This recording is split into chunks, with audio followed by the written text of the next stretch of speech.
welcome to the Illinois Learn to Hunt Deer-ology webinar. So this is a brand new webinar that we put together on deer-ology. So a word that we may or may not have made up, but basically the study of deer. And we're in Illinois, the Midwest, so we're talking about white-tailed deer here. And first I want to start off by saying I am not a deer researcher, but I did scour scientific studies, research papers, and some cool articles that have been written by people who are deer researchers and put them into this webinar. So we tried to get as much useful science and cool things, tidbits that we can learn about deer, especially stuff that might be beneficial to hunters, and put as much of it as we could fit into a short webinar. So thank you for joining us. At the end we'll have a question and answer period, so feel free to use the little Q&A or the chat box to send us questions, and at the end we will go over those. All right, so first off, white-tailed deer, like I mentioned, a lot of information there. This is just a little screenshot I took from Nature PBS. A lot of cool stuff on there. One interesting thing that we like to talk about when we're doing our shed webinar is deer antlers. A lot of people take that for granted, but deer antlers are some of the fastest growing animal tissue in the world. So deer grow what on some specimens tends to be, really large antlers. They do this over a very short period of time. They lose their antlers in the wintertime, and then they grow them in the summertime, and basically from like June, July, August, just over that time period, they grow. And that is a giant amount of animal mass to be growing over a short period of time. Now, there are a whole bunch of different types of deer in the world. If you look over some of these, some of them might look familiar because we do have a number of these species in North America. But basically what a deer is an even-toed ruminant mammal. And this is the family Cervidae. So when people say deer, what they mean is cervids. And that is a family. They have deciduous antlers that are on the males, and this is on all species except for the caribou. Caribou females and the males have antlers, but for the rest, it's only the males that wear the headgear. In Illinois, like I mentioned, the deer that we're talking about is white-tailed deer. And here is their range across North America. So look at white-tailed deer. They have a very extensive range. Now the purple color there is mule deer, which in general that is our western species of deer, but there's quite a large swath of area that's the sympatric zone where their habitats overlap. So in some of the drier areas, you'll have just mule deer, and then in some of the irrigated or agricultural areas, you will have white-tailed deer. Now, in terms of taxonomic classification, and I'll go ahead and preface this by saying this is a deer-ology webinar, so it is a little bit science-heavy, so hopefully all the science talk, biology talk doesn't lose anybody, but hang with us here. Don't worry, there's a lot of fun stuff too. But taxonomy, obviously we're in kingdom Animalia, chordata, subphylum Vertebrata, which isn't listed, but Mammalia, of course, we're in the class of mammals. Order Artiodactyla, we'll talk about that here in a second. Family, we already talked about, Cervidae, that's what makes it a deer. And then for white-tailed deer specifically, our genus and species Otocoileus virginianus. And some of you hunters out there are like, oh, you mean the last four letters of the species of white-tailed deer is ANUS? That makes sense. That makes sense. Especially some of you that are frustrated at this time of the year because the season hasn't quite gone the way that you had hoped. Don't worry, there's still time.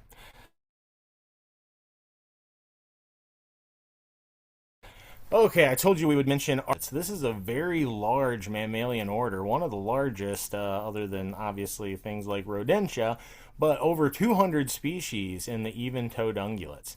And the even-toed ungulates are known for being able to digest cellulose, which is not a very good source of nutrients, but hey, they make the most out of it, and for having cranial appendages. So this is a pretty cool thing that happens amongst the even-toed ungulates. Among the even-toed ungulates, we have antlers, which deer have, which we already kind of talked about, which is a branched piece of tissue, calcified tissue that grows on top of their head. But other artiodactyls are like bovine, like cow. Cows have true horns. So they have a true horn, or basically something, a piece of headgear that's never shed. So cows will have that horn its whole life, never falls off. Pronghorn have something that's in between. So they do have a bony sheath that stays on top of their head, and then they have a keratin sheath over the top of that that is shed. So pronghorn is kind of an in-between amongst the mammalian headgear between the true horn and the antlers of deer. The last piece of headgear we have on even-toed ungulates are what we see in giraffes, and these are called ossicones, and they actually have some skin covering the bony structure on their head. Now you'll also see rhinos on here. These are not even-toed ungulates. Now we are in the odd-toed ungulates with the rhinos, and so notice how their headgear is different. It's not way up there on the top of their dome like all these other critters. Now their headgear is way down there on their schnoz. They have a fibrous horn made out of keratin there on their nose, or two horns, and a little bit different, but that's our odd-toed ungulates. That also includes horses, rhinos, tapirs, and these are not artiodactyls, they are perissodactyls, so a little bit different. They have a lot longer gestation period than deer do, or the other artiodactyls. And one of the biggest difference is that primarily the digestion of their food is done in the intestines rather than in the stomach, as in the artiodactyls. So, deer are also ruminants. So, even-toed mammals, they are ruminants. Ruminants mean they have a 4-chambered stomach. And the largest chamber of the stomach is called the rumen, and they can eat food. It goes into this rumen, and then they can retreat to cover and regurgitate that food up and re-chew their cud. Okay, so again, cows do this. All different ruminants will do this sort of feeding behavior, and what this allows for deer to do is they can feed in short spurts, get while the getting's good, and then retreat to cover to finish their digestion, where they're much safer than where they might have to feed. Obviously, this makes sense from what we see when we're deer hunting, because deer do have short periods of activity, and those periods of activity tend to open them up to danger, not just from human hunters, but also potentially from cars, potentially from natural predators like coyotes and bobcats as well. And you'll see there on the right different ruminants there, a lot of different ruminants. As far as cervidae evolution goes, you'll see Odocoileus right there in the middle. That's going to include both white-tailed deer and mule deer are also in the genus Odocoileus, so they're there. You'll also notice that way over there to the right is our old friend, the caribou, rangifer. He's over there all by himself because, like we mentioned before, the males and the females have antlers, so a little bit unique among the cervids. Set them apart a little bit. Alright, so let's talk a little bit about digestion of these ruminants. So this is the same. Obviously, this picture is not a deer. This diagram is impala, but same structure in deer. And basically what happens, they eat this food, it goes down in the rumen, which is the largest portion of the stomach, and there's some process called foregut fermentation. And it's done there, which this allows them to maximize the amount of nutrients that they can pull out of a very poor quality forage. So then when they retreat to cover, they can regurgitate that cud, re-chew it, and then it'll finish going through their digestive system, their four-chambered stomach. It can go through those other chambers into the intestines, and then they have an enlarged cecum to help absorb nutrients again at the end and really help them to absorb any water that might be in the food they eat, so that they don't have to drink a lot of free water. They can pull a lot of that out of the food that they eat. So their actual browsing strategy is what's called concentrate selector. And what that means is that white-tailed deer can choose the best plants and the best parts of those plants to eat. So they're not just randomly eating everything out there. Deer need to eat about 6% of their body weight daily. So just a little bit of quick math, that means your 150-pound deer is eating 9 pounds of forage a day. That's definitely a lot. If you yourself were to go to, Lee's Chicken or something and try to eat 9 pounds of chicken, you're going to have a tough time doing that. So we eat food with a much more dense nutrient content, hopefully, so we can get by with much less than what deer eat. Now, that's not the only feeding strategy amongst ruminants, so let's just talk about them real quick. There are what's called grass roughage feeders, and this is going to be cows, bison, elk. These critters got no upper teeth. They are not selective at all. They're just putting their mouth down and just mowing everything down that they can eat. So they're, in general, getting lower quality food into their gullet, but they can just sit there and eat more because all of these critters got a really large body size, which protects them from predators to some extent. So they don't really need to retreat into cover and finish their digestion there. They can just eat. Now, deer, on the other hand, like we mentioned, concentrate selectors. And what allows them to feed like this is they have a very narrow muzzle and also prehensile lips and really good taste. So studies actually show that deer can kind of assess the nutrient potential of the part of the plant that their mouth is touching and decide if they want to eat it or not, or what part of it they want to eat. So they can be really selective in what they're browsing for. Obviously, deer have a much smaller body size than cows, bison, and elk, so it's much more helpful for them to feed quickly on a higher quality browse and then retreat to cover where they can finish digesting that in the safety of that cover. The last feeding strategy is the intermediate feeder, and that's basically goats. They're quite versatile in their browsing, grazing strategy. Now, aging deer on the hoof, this is not an exact science, but some people think you can age deer by the antlers. You definitely cannot age deer by antlers alone. Now, if you see a great big giant buck, yeah, you can be pretty dang sure that it's not a fawn or a yearling. That's true. But other than that, aging by antlers is not recommended. You can definitely use body structure to help age a buck primarily because the different ways that the hormones and the rut and breeding is going to affect their body composition. So in general, the bucks, as they approach their prime, their peak breeding primeness, which is probably going to be 3.5 years up to probably 6.5 or 7.5, where they really start going downhill, you're going to notice that the front end becomes really big. They get a big, strong neck, big, strong shoulders, and really look like, if a deer was hitting the gym, muscular, really good specimen of a deer. And then as they get up over 5.5, they're going to start getting a pot belly. They're going to start maybe going the other way where they can start to lose some of that mass. So, not an exact science, but you can definitely get a good estimation of the age of the deer just by a good full body picture.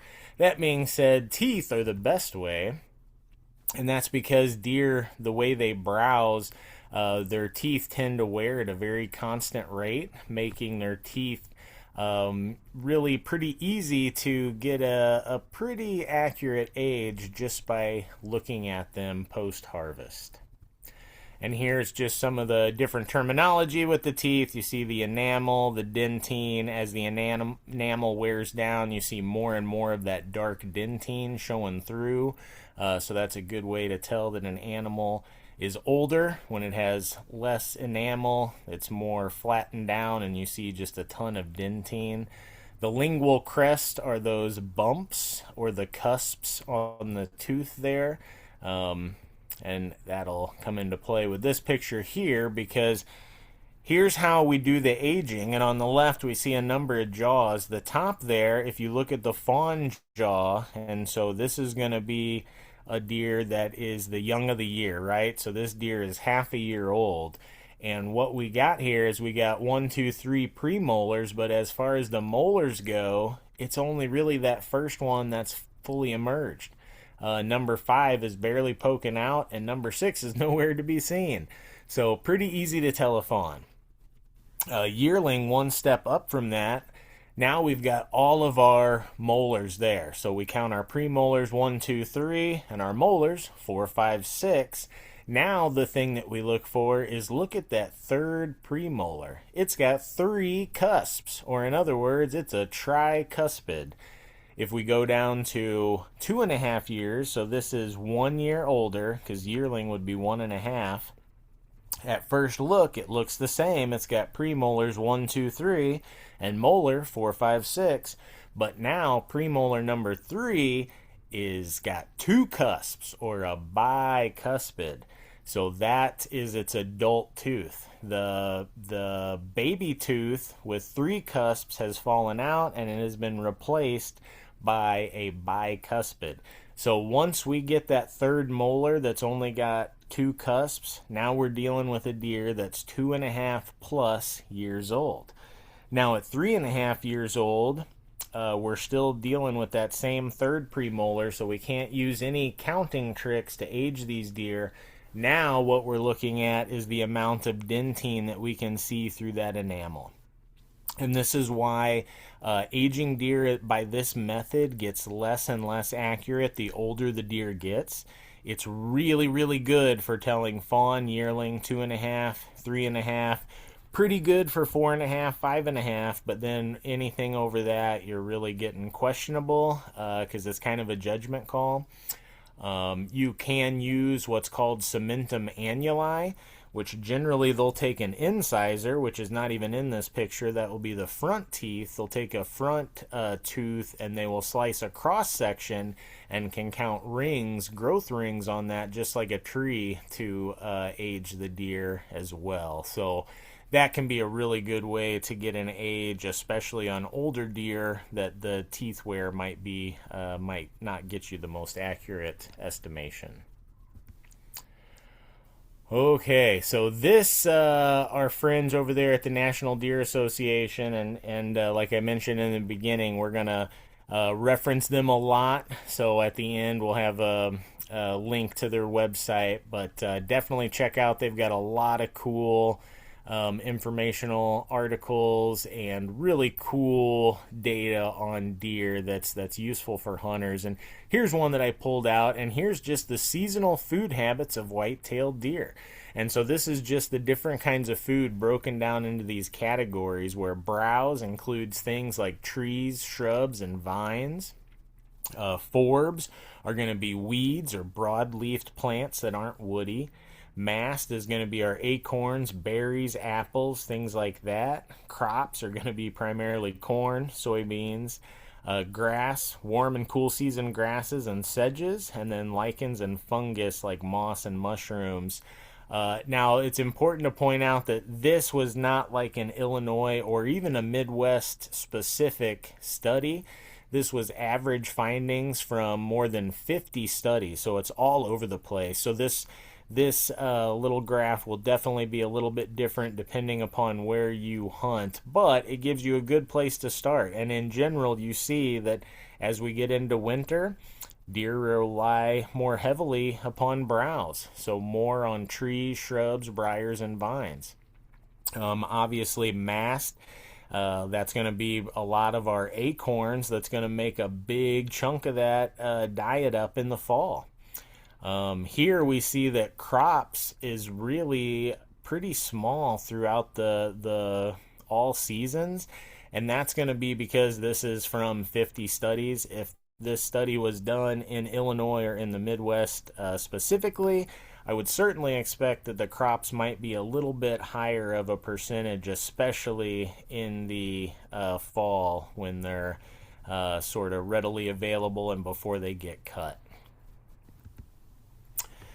Okay, so beyond what deer are choosing to eat, they looked at what are the nutrient contents of the different things that deer are eating. And this is pretty cool here. So basically, deer, they found that they eat just hundreds of plants. So hundreds of plants. Basically, everything out there, you could find that deer are going to eat it a little bit. But out of those hundreds of plants that they eat, a project in Oklahoma found that about 1/3 of those plants account for 93% of the diet. So they definitely are seeking out the plants that they want to eat that gives them the best return on investment. And here, what we've got is the red bars is indicating crude protein, but then they also have a measure for potassium, calcium, and phosphorus, so other nutrients that are in these browse. And you see that it varies not only by the type of food that they're eating, whether it's a forb, a briar, shrub, trees, but also whether they are young or old. And so some of these have maybe more protein when they're young, but some of them might have more of the other nutrients when they're old. So interesting and pretty cool that deer, with their advanced ability to taste, can kind of tell what nutrients are in there and eat really what they need, which is pretty amazing. All right, now going to southwest Wisconsin. So some of you know I did spend some time in Wisconsin. I wasn't working with deer, I was working with fur bears, but I did get to luckily help them out for just one evening in deer capture. And actually my picture here in Zoom is from that night when we caught a few deer and put collars on them. But anyway, this is an awesome study, and I got a little snapshot of it here, but this was from 2020. Now they are well up over 1,000 deer collared in southwest Wisconsin. So this is an amazing data set. Not to mention, of course, they're getting bobcats and coyotes and all that stuff too. But just the deer. Can you imagine collaring 1,000 deer? That's pretty amazing, and the amount of data that they can get from that is pretty cool too. One of the little studies, so they're obviously doing some primary studies about deer mortality, CWD, predation rates, all that kind of stuff, but they also are getting these like satellite studies out of the same data. And one of those satellite studies was this really cool report called Buck Movement Ecology During the Rut by Matt Hunsaker.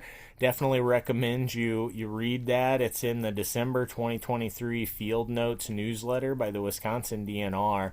And we'll talk about a couple of the things from there, but really cool. They had well over 100 bucks collared of all different ages, and they were able to look at their movement patterns during rut to really get some cool science here. What they found is that, and this is southwestern Wisconsin, so not far away from Illinois. It could definitely be a little bit different here, but it's going to be not that much different. The peak rut activity, and this is just like we say in a lot of our deer hunting webinars, October 23rd to November 12th. So that's right, November 12th, if my math is correct, that's tomorrow as far as when we're recording this webinar. So Not saying you're down to the wire in terms of ability to get a deer, because obviously the archery season goes for quite a while, but we are definitely down to the wire in terms of the peak primary rut activity is definitely winding down.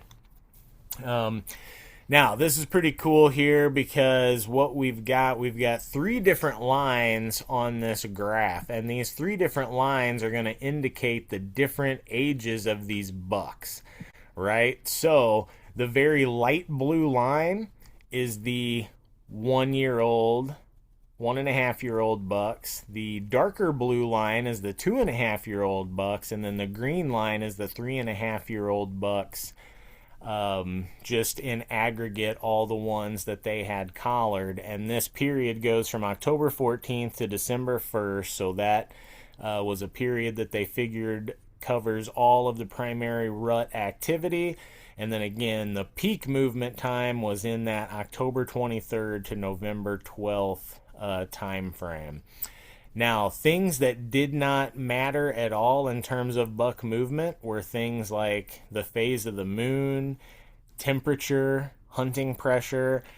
These things definitely are a surprise to me, and I think most hunters would say that. We all think that temperature, hunting pressure, and all of that is going to alter their movements big time, and it certainly does alter their movements to some extent, but they are still moving. They just might be doing different things if it's really cold or really hot, or if there's a ton of pressure or if there's no pressure. But the amount of movement basically stays the same, which is pretty cool. The biggest factor is date of year. So every single year, if you want to deer hunt and take your vacation for the best time, it doesn't matter the weather. Just put it October 23rd to November 12th, and that is going to give you your best chance of success. You can see here on the graph movement rate, and this is meters per hour. In October 14th, for all these bucks combined, we're talking about between 100 and 125 meters per hour. And then if you go to the peak of early November, the average is somewhere around 225. So we are increasing by 100 meters per hour. That is definitely a considerable increase in movement, and a big reason why so many hunters really want to target their vacation time in late October, early November. The other thing that mattered other than time of year was time of day. Obviously, for a variety of reasons, deer are crepuscular. They see the best at dawn and dusk, and their movement was always peaked at dawn and dusk. Even though a lot of people will talk about bucks moving in the middle part of the day, yes, during that rut period, their middle of the day movement did increase, but it never got as high as their dawn and dusk movement in any of the data. So definitely keep that in mind. Here's buck movement by age and date that's expanded a little bit further, because now we've got not only the movement rate, but this tells us a little bit more of the story with the movement rate variation. And so let's look at this a little bit. It's our 1-year-old deer that are orange. It's our 2-year-olds, so 2.5-year-olds are green in this, and then blue is our 3.5 plus. And as we would expect, the younger deer, they don't move as much, right? They're still figuring it out. The 2.5-year-old deer are actually moving the most. 3.5-year-old deer, they kind of resemble the younger deer. And then you might be thinking, well, that's weird. Aren't they breeding just as much as the 2.5-year-old deer? Well, look over at the movement rate variation and look who's in the top. It's the oldest bucks. So their variation is way high. Some of them are moving a ton. Some of them are not moving at all. And what that reflects is it captures doe tending. So these 3.5-year-old deer plus are the ones that are most successful at locking down a doe. And when they do that, they don't move hardly at all. They just stick by that doe's side. And so these older bucks will do this more frequently than the 2.5 or the younger deer. And since they do that, they'll have periods of inactivity, periods of activity. Their movement rate variation is super high, but that brings their total movement rate down to about the same level as the young bucks, who are not being very successful breeding at all. So pretty cool stuff, and really shows that your 2.5-year-old bucks, they are the ones that are out there moving the most. They are working the hardest because they are not quite as successful as those 3.5-year-old plus at locking down does, but they're big enough to run off all those little bucks. So they're giving it their best effort, and all of these buck classes, age classes, do wind up breeding successfully. But obviously the older bucks are much more successful and more likely to lock down these does. Now here's just one single buck's movement over 3 different seasons, which is just pretty cool to look at. And this range is in hectares, so just in case you're not familiar with the size of a hectare, got it listed right there, 100 meters by 100 meters. But what you can see, the same deer, and when it's a little hard to see, but way on the right here, you can see the light blue is when this deer was a 1-year-old, 1.5-year-old. The darker blue is when this deer was a 2.5-year-old, and the green is when it's a 3-year-old. And look at what you can see. When it's a 1-year-old, its movement rate, it doesn't really peak that high because he knows he's not really going to be that successful. He's just getting run off by all these bigger bucks. Now we're going to jump up to dark blue. Now he's 2.5-year-old, and look at this. Hey, I'm getting pretty active. I'm active all through here. I'm really looking for a doe because I feel like my time has come. Right? But it's when this deer is in this green, now he's 3.5 years old. Now look at this. He's so successful. He's moving a lot, but now he's being still. Moving a lot, being still. Moving a lot, being still. He's getting does and he's locking them down and not moving at all. And we can see that pretty clearly in that data. And of course, it also shows in not only the movement rate, but in also the range. So although their core range may not change much at all, the range that they are expanding to is definitely getting bigger around the rut as those bucks are getting into their satellite territory looking for new receptive does. Okay, a whole lot of stuff going on this slide, but don't worry, it's really not that bad. Basically, this is just the cause of death, and this is for the deer in the southwestern Wisconsin study. But note that human harvest data was excluded from this data set, and that's because they're looking at natural mortality only here. But it's kind of like we might expect, and again, this is from southwestern Wisconsin, so definitely not Illinois, but not that much different, I'm sure. And you see down here in the cause of death, when deer are youngest, predation is going to be the most common form of mortality, and that's whether they're a male or female. The lighter colors on here is to represent the female deer, and the brighter colors are to represent the male deer. And the different types of mortality here, we've got predation, we've got different kinds of infectious disease, which would include CWD. Trauma would be things like automobile accident, or even bucks that get into a fight and might die that way. Unrecovered kill would be like a human hunter, but then the hunter wasn't able to recover that deer, so they found it and determined that it was a hunting mortality that was unrecovered.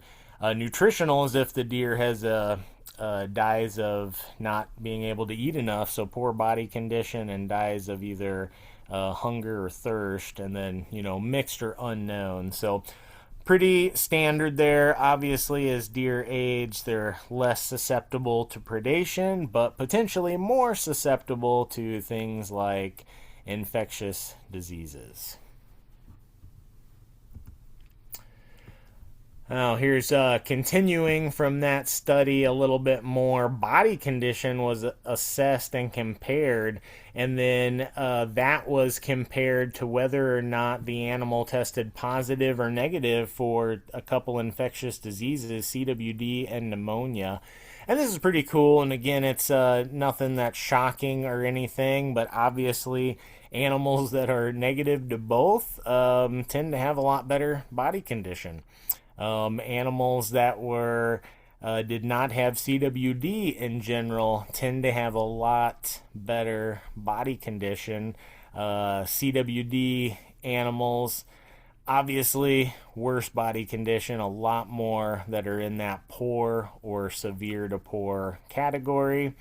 Um, but yeah, weirdly enough, the presence of pneumonia didn't have nearly the impact as the presence of CWD in these samples. Now, let's talk a little bit about deer senses. Everybody knows that deer have an awesome nose, right? I mean, that is probably their most relied upon sense, sorry, is their sense of smell. And that's why we all hunt the wind. So many people buy scent lock and different ways to disguise their scent. But eyesight, deer eyesight is a little less known, I think, than their ability to smell, but they really do have good eyesight as well. And deer, being a prototypical prey animal that have eyes set to the side of their heads, they have a huge field of view. It's about 300 degrees or 310 degrees, which means they only have about 50 to 60 degrees of a blind spot directly behind their head. Um, there's some benefits to this. Obviously, huge field of view, really easy to spot predators, whether they're sneaking up from behind, the side, or in front of them. But since their vision does not overlap like ours does, they don't have binocular vision. They have poorer clarity and poorer depth perception than we do or most predators do. So here's a general deer eyesight in terms of clarity. Their vision would be 20/60. So they have low visual sharpness. They can see an object at 20 feet that we could see at 60 feet, and this is during daylight conditions. So obviously, deer vision gets a little bit better dawn and dusk, but normal daylight conditions, their eyesight would be a 20/60. Now, 50 degrees, this is pretty cool.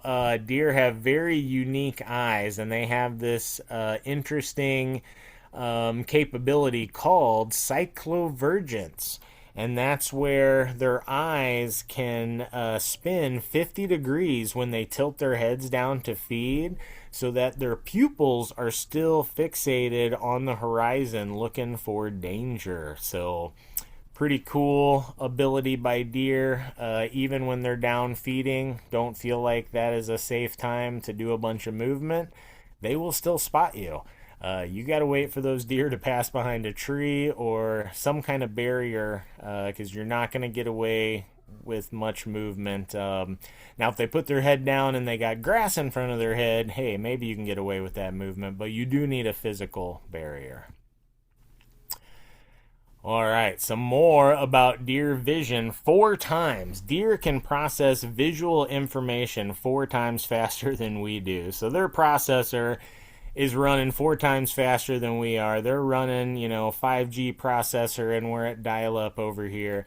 This is why. They can see us so much when we move. When we move, it's basically looking to them like it's 4 times faster than it looks like to us. So you can't really do slow movement and think you're going to get away with it to a deer, because it's going to look like it's in fast motion to deer. And this is why, and I've always thought this, because, light travels so much quicker than sound. I'm always like, how do deer jump the string when I'm sitting in a duck marsh and I see people a couple hundred yards away, and obviously that's further away, but you see them shoot ducks, and you see the duck fall and hit the water before you ever hear the gunshot. And so I always thought, how is that sound traveling to the deer that speed and that's quick enough for them to hear it and react and duck the string before the arrow gets there? Well, guess what? Moral of the story, it's not. They're not. Sound doesn't move that fast. They are seeing it, and because they can process this information 4 times faster than we can, they can their first move is down. It's not like they're really trying to duck the arrow. It's just when they take off, their very first step is going to lower their front half, and that a lot of times will have them ducking the arrow. And that's because they are straight up seeing you release that arrow. Anytime you say meep or the deer's looking at you, I mean, I don't want to say anytime, but most of the time, probably way greater than 90%, they're going to jump that string at least a little bit, at least with vertical bows. Crossbows might be fast enough that it's not nearly as much of an issue, but it's definitely still there. And then deer have 20 times more rods than cones in their retinas. So this is the same structures that are in our eyes. We have rods and cones. And cones are for seeing color. Rods are basically for seeing light. And deer have 20 times more rods. So that's how they can see so good in low light conditions. These rods are also, they tend to be in bundles, and so they're really good at detecting movement because they're basically almost like little photoreceptor rod bundles that are just on or off, on or off, on or off in these bands. And anytime anything moves, it triggers those bands of rods and obviously triggers their vision that something's moving there. So they have cones in the blue, green, yellow spectrum. They can't really see the longer wavelengths like red or orange. They can see them a little bit. They're very muted. They can't pick them out as red or orange, so they're going to look a lot different than they do to us. And in the fall time, when all the leaves are turning different shades of red and orange, our bright orange that really stands out to us probably looks just like the rest of the woods to deer. And most other ruminants and just mammals that have dichromatic vision. But deer can see into the UV spectrum, and they actually see blue and UV way better than we can. We can't see UV at all. They can see blue in greater detail than we can, and all the way into the UV spectrum. So this is why when you're hunting, we say don't use any type of laundry detergent that has UV brighteners. That can make you really stand out like a blue light to deer.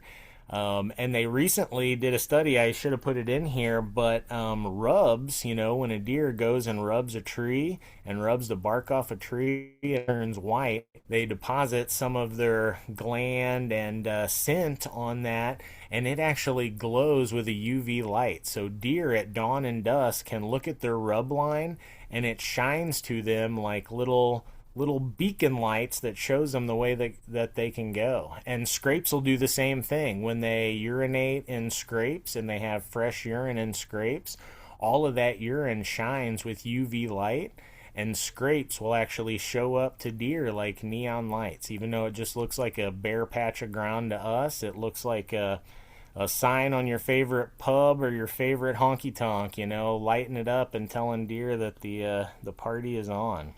That's I threw that link. That's the first link I threw in the chat earlier, guys, is a NDA overview about that study in case anybody's interested. Cool, thank you for that, Lauren. Yep. And And the then second last, one is a link to that Wisconsin study, also from through NDA. So cool.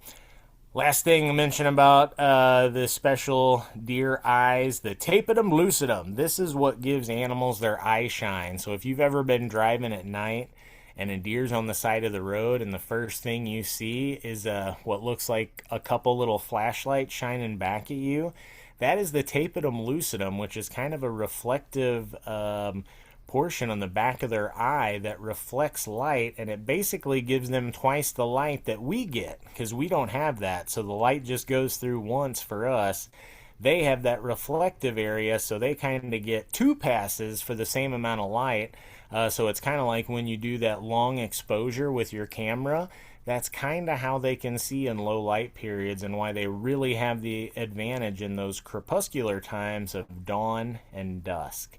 And that's why all of our nocturnal animals have tapetum lucidum. Not just mammals, but you can see that in some birds, like the night jars will have that, and then also some insects like spiders that are nocturnal will have that. It's pretty cool.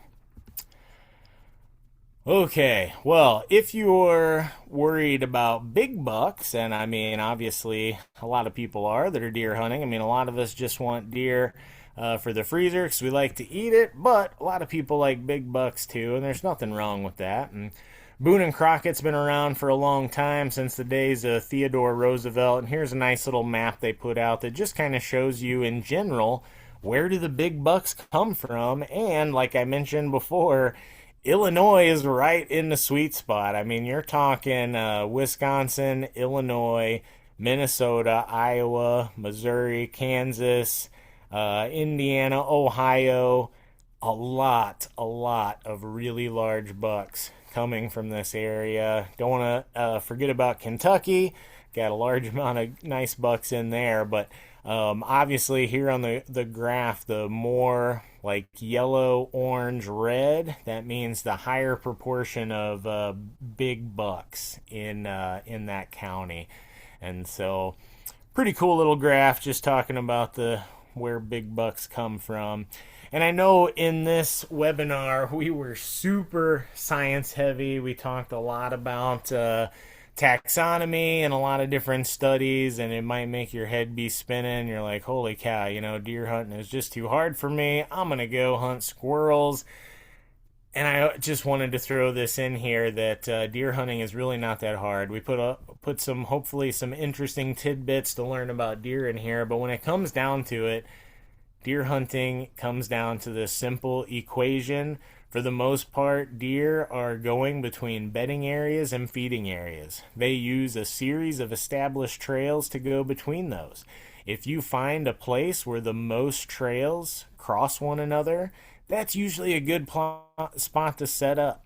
And that's the very simple deer hunting equation. And the only time of year that changes is this time of year when we're in that high peak rut period. And the only thing that changes about it is does are still in the same pattern, but bucks are in a major pattern of checking out does and demonstrating their fitness to show that they are a fit reproductive quality, and they should be it would be wise to reproduce with them. So bucks are doing something a little bit different for these couple week period times where they're going downwind of doe bedding areas, checking up on them a lot, and putting the bedding and feeding at bay to some extent.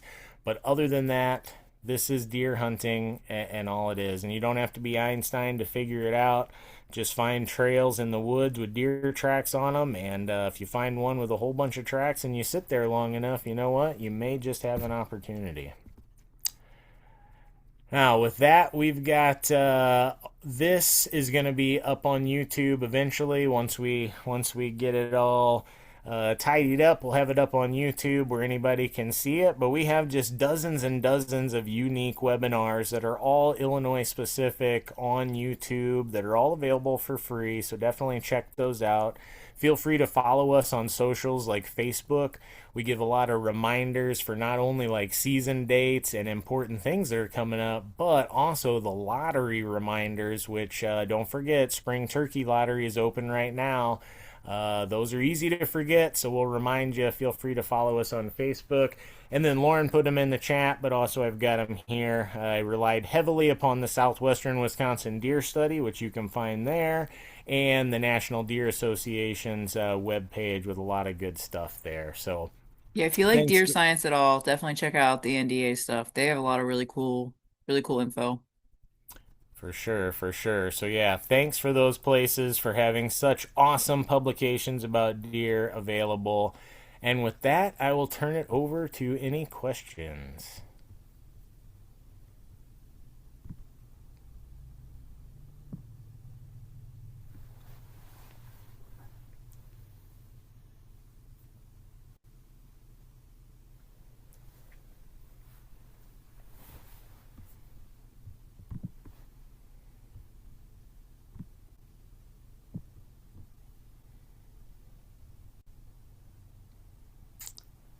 Hopefully, some of you are out there in the deer woods still trying. It's like I mentioned, it's getting towards the tail end of that really peak rut period, but we're still in it.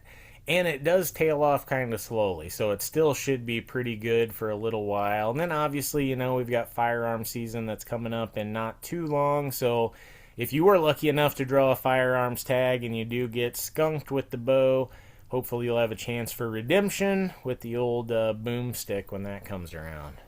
And if not, and you need some help with some late season strategies, we've got a webinar for that coming up. Oh, we do have a question. Yeah, so the dates are pretty similar. So I don't want to say that they're going to be exactly the same in all states because it definitely is going to change a little bit. But because southwestern Wisconsin, I mean, basically that's going to be the same as deer in northwestern Illinois. Now, is that going to be exactly the same as southern Illinois? It's probably going to be off by a day or two, but that's it.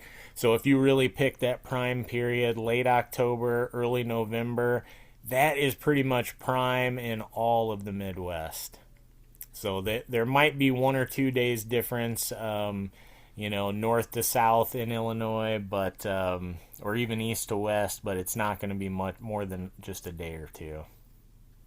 And just for context for the recording or for anybody watching this later who isn't looking at the chat, they were just asking if the dates for the study with Southwest Wisconsin apply to all states and do the dates change from year to year. Yeah, and as far as changing year to year, that is a no. So the rut is completely driven by photo period, nothing else, not the moon, not the barometer, not the weather at all. It's only photo period, which is just length of day, which means that it is remarkably consistent from year to year. And they check this not only with the deer activity from the collar data, but they also went and found all the fawns when they were fresh, and they know that the average gestation period of white-tailed deer is 200 days. So if you find a fresh fawn and you know it's 1, 2, 3 days old, you just count back 200 days and you can find out when that deer would have been when it would have started, right? And so both the collar data movement and the when the fawns would have been, what's the right word here? When the does would have been impregnated, that was both the same time, and it was late October, or it was mid-November for the breeding period. So high activity was just before that, and then the lockdown starts in mid-November, which would have been when a lot of those older bucks started not traveling nearly as much because they're tending does, and that's the time period when most of those does are bred.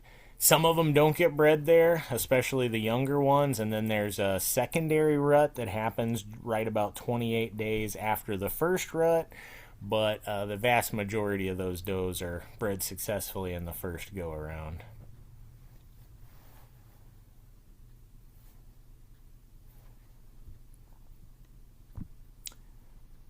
Good questions, good questions. But if there's no more right now, don't worry. If you think about one after this webinar is already over, just send it to us. We're always open for questions. We at the Illinois Learn to Hunt program, we know that it is tough to be a hunter out there for a million different reasons. So we want to be your resource, not just in this webinar, but throughout the season. If you have questions, comments, you want to send us maps, any of that stuff, feel free to do it at any time. We've got a contact us portion on our website, and you can hit us up on our Learn to Hunt email address right there. Send us your questions, your comments, your pictures, and we will do our best to try to help you out. Social media too, or YouTube. If you're watching this once it's recorded and posted, we get those notifications too. So let us know. For sure. And other than that, just, have fun and be safe out there. There's a lot of fun to be had out in the woods, and whether you get a deer or not, you always see, hear, smell things that are memorable. It's just a good time. You're going to have a more memorable, fun time. Find some adventures if you get out in the woods hunting something, whether it's deer, squirrels, raccoons, whatever it might be, as long as you're doing it legally and ethically. Hey, you're a friend of ours.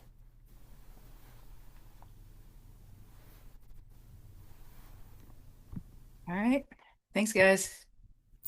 Thanks, everybody. See you next time.